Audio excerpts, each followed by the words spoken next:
Kunsil ġdid b'maġġoranza nazzjonalista fil-Mosta li mix-xahar li għadda beda jitmexxa mis-Sindku Joe Gatt iddeċida li bla konsultazzjoni ta' xejn iressaq riżoluzzjoni biex jibdel żona pedonali fil-qalba tal-lokal li fl-aħħar ġimgħat bdiet titgawda mill-familji fit-tmiem il-ġimgħa terġa' tinfetaħ mill-ġdid kontinwament għat-traffiku.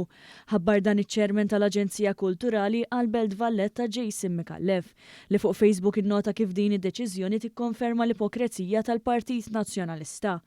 Kunsil preċedenti fil-Mosta li kien immexxi mis-Sindku Laburista Chris Grech kien ħaseb biex il-proġett massiġġ tal-pjazza u l-madwar li ġie kkoordinat flimkien mal-Gvern u l-entitajiet tiegħu jara li din tkun kompletament aċċessibbli għan-nies mis-Sibt filgħaxija sal-għada il-ħadd ġurnata kollha.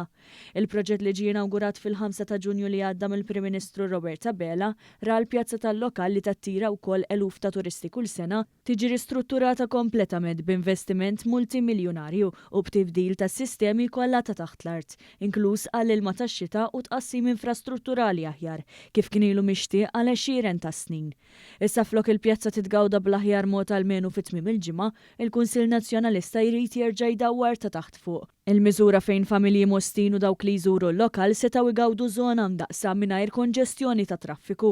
Id-deċiżjoni kompli tikxef l-ipokrezija tal-Partit Nazzjonalista li anke qabel l-elezzjonijiet tal-Kunsill Lokali fit-8 ta' Ġunju li għadda prova jagħti l-impressjoni li hu favur l-ambjent u l-ispazji pubbliċi jew meta jwiegħed li jrid ikun qrib il-komunitajiet.